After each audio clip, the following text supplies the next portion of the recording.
Uma das grandes dificuldades hoje é de você tentar entender se os Estados Unidos estão mesmo em recessão ou não, porque a gente tem essa grande divergência entre o mercado financeiro e o mercado real, fazendo com que várias previsões feitas em 2023 e 2024 tenham sido frustradas se você estava apostando nisso, né? E as bolsas não pararam de subir. Só que é aquele negócio, nós temos uma diferença muito grande entre o mercado financeiro e o mercado real.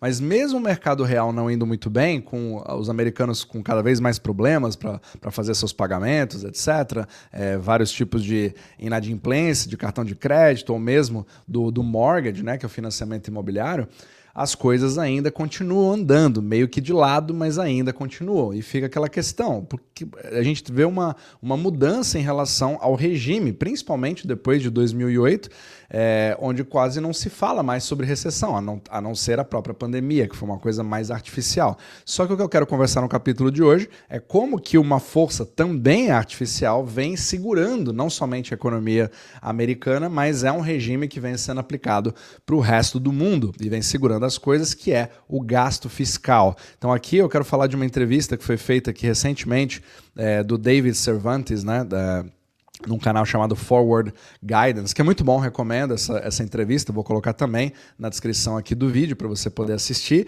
mas ele trouxe uma série de coisas bem interessantes sobre a artificialidade da economia e por que isso está segurando as coisas de pé, apesar de nós termos ali várias incertezas, os juros altíssimos, etc., mas tudo continua subindo e a perspectiva ainda de você continuar a ter liquidez no mercado, subindo as bolsas, o próprio Bitcoin, etc., mantendo esse otimismo do mercado financeiro, apesar de todos os problemas do mercado real. Então vamos lá.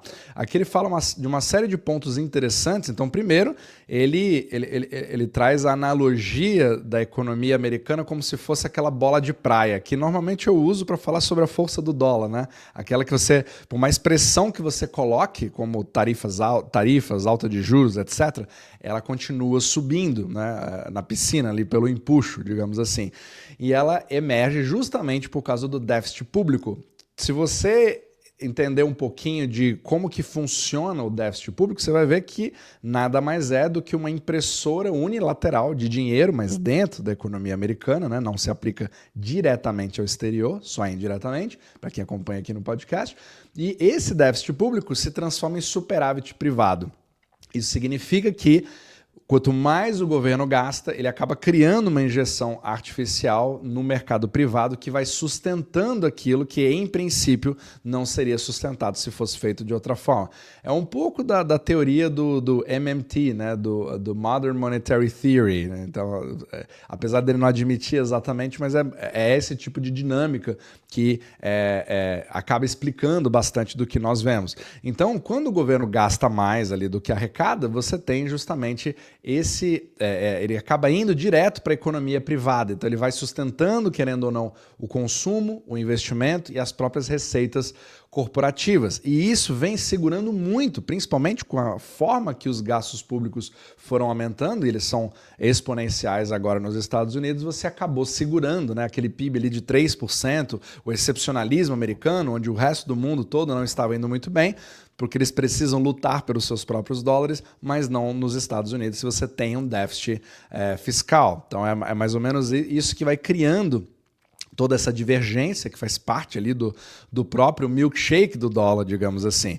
E esse tipo de artificialidade deixa a coisa bem interessante, né? Porque antes do Trump você tinha tudo escoando para os Estados Unidos e fazia só as bolsas subirem. Agora, com a incerteza em relação a tarifas, o que vai acontecer, etc., as regras do jogo para o fluxo de capital, isso está um pouco turbulento. Só que ele vê isso voltando, fazendo com que os mercados subam cada vez mais. E eu sei que tudo isso é bastante confuso para todos nós, para saber no que investir. Então, se às vezes você fala assim, Renan, eu entendo o que você está me falando, você fala muito dos movimentos da liquidez, mas eu quero saber no que exatamente eu devo investir no meu caso. Então, para isso, eu fiz esse QR Code para você poder justamente falar com a nossa equipe, a gente pode ajudar você a realocar o seu portfólio e ter melhores decisões para os seus investimentos e acompanhar você para o futuro, criando uma boa estratégia. Tá? E você também tem nos links da descrição abaixo, se você quiser ler os meus artigos, onde eu entro em detalhes sobre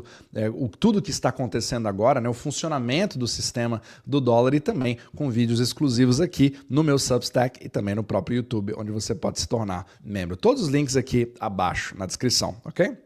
Então, continuando aqui a nossa saga para falar o que ele falou aqui na entrevista. Então, ele trouxe uma coisa que eu achei bastante interessante, né? Apesar de toda a retórica que foi criada pelo governo Trump para falar, não, agora nós temos o Doge, nós temos o Elon Musk, que vai cuidar ali dos gastos públicos, você percebe que a forma que o governo funciona não tem nada a ver com a forma que uma família funcionaria. Então você não consegue fazer esses gastos pararem pela estruturação de como eles são feitos, principalmente quando você leva em consideração os próprios juros, os de longo prazo, aqueles que o Fed não consegue controlar diretamente, né, pela sua política monetária. Então, nesse regime de altos gastos públicos, você simplesmente acaba criando uma espiral onde os juros altos, que normalmente a gente pensa que são deflacionários ou recessionários, porque as pessoas não vão poder, recessivos, né? Porque as pessoas não vão poder consumir, não vão poder mais comprar, e tudo isso abaixaria a capacidade da demanda, na verdade acaba criando um efeito contrário, porque se você é obrigado a pagar mais juros, você força o aumento do gasto fiscal, injetando mais liquidez na economia, e isso vai para ativos. Então, aquelas pessoas que já detêm ativos ficam cada vez mais ricas, e aquelas pessoas que simplesmente dependem dos seus salários acabam tendo um sério problema e ficam diluídos, né? E as coisas acabam aumentando. Então, é como se fosse uma torneira ali que, na verdade, quem decide é quem recebe os juros desse título, porque eu posso reinvestir ou eu posso simplesmente colocá-lo na economia, gerando ali um agregado, né, uma demanda agregada cada vez maior, refletindo em produtos, em serviços, etc. E isso acaba criando uma artificialidade de juros mais altos e, ao mesmo tempo, PIB crescendo, ou até mercados indo, dependendo da forma que aquele dinheiro é alocado. Então, é uma coisa muito mais complicada do que a gente imagina, da famosa impressora de dinheiro, e as pessoas que usufruem disso também são suas próprias impressoras, dependendo de onde elas vão alocar aquela liquidez, o que deixa tudo extremamente complicado. Afinal de contas, a dívida americana não é dos americanos, ela é do mundo inteiro. E os bonds americanos, que são justamente esse instrumento, que acabam sendo ali como uma forma de distribuir isso para o resto da economia, eles estão tanto dentro dos Estados Unidos, mas também são segurados por pessoas fora dos Estados Unidos. Você tem a China, você tem o Japão, você tem a Inglaterra, você tem todos os outros países que detêm isso. E isso faz com que se crie toda essa circulação de liquidez ao redor do mundo, que vem levando o preço dos ativos para o mercado. Então, aqui o David Cervantes, ele espera exatamente esse tipo de coisa, que na verdade ele não vê nenhum tipo de recessão acontecendo, porque esse tipo de regime acaba suprimindo ou mesmo extinguindo a nossa definição de recessão, mesmo que a vida das pessoas não esteja indo muito bem, que é exatamente um tema falado pelo próprio Jeff Snyder, né, que eu falo bastante nesse podcast, dizendo que desde 2008 nós, na verdade, nunca saímos ali de uma depressão silenciosa, como ele mesmo chama, onde a gente vai indo de lado, parece que as coisas estão indo muito bem, mas na vida real não está indo, a minha renda não está acompanhando, mas os mercados não param. Então, quando você tem esse tipo de regime, só te resta você tentar se beneficiar das ineficiências, né, da impressão, etc., da diluição do seu poder de compra, onde você tem ativos, e é por isso que eles acabam subindo.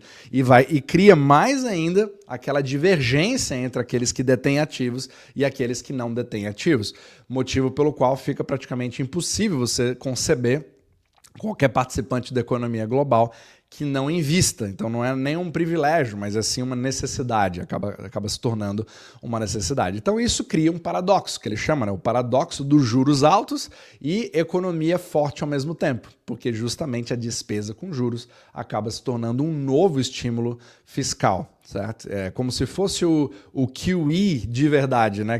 Como eu falo nesse podcast, né? O QE do Fed, né? Não tem esse efeito, todos têm a impressão de que tem, mas ao mesmo tempo hoje nós temos um Fed que está fazendo o contrário, está fazendo QT, ou seja, estaria sugando, né, reservas do dinheiro do mercado. Deveria ter o efeito contrário, mas nós estamos vendo exatamente o oposto do que o Fed gostaria que acontecesse, justamente por conta do déficit fiscal, que é uma coisa do tesouro, certo? É uma coisa que vem do governo em si. E principalmente quando você começa a ter uma emissão maior de dívidas depois de uma negociação do teto da dívida pública americana, aí ele também prevê, né, você ter cada vez mais bonds no mercado e tudo isso começa a gerar mais colateral, mais empréstimos, mais crédito, mais liquidez, que faz os mercados subirem. Agora, isso é uma certeza absoluta que vai ser exatamente dessa forma?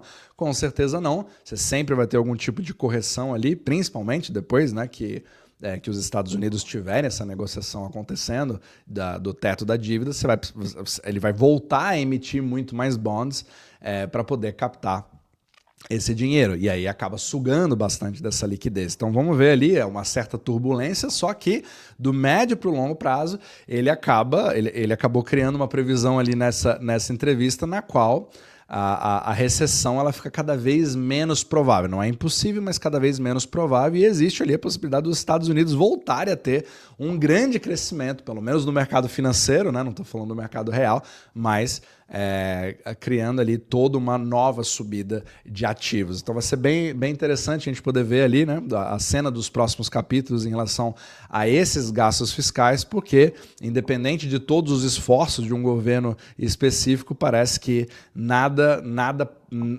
pode ficar ali na frente desse crescimento dos gastos fiscais, né? O famoso meme do nothing stops this train, né? Nada consegue parar esse trem. Então, enquanto nós tivermos uma economia baseada nesse tipo de estímulo, fica difícil você ver qualquer ativo indo para baixo, e isso cria toda uma artificialidade. Então, só cabe nos protegermos de tudo isso. Mas vamos ver como as coisas se desenvolvem, mas realmente parece que nada consegue controlar o que está acontecendo ou o que está por vir nos próximos meses.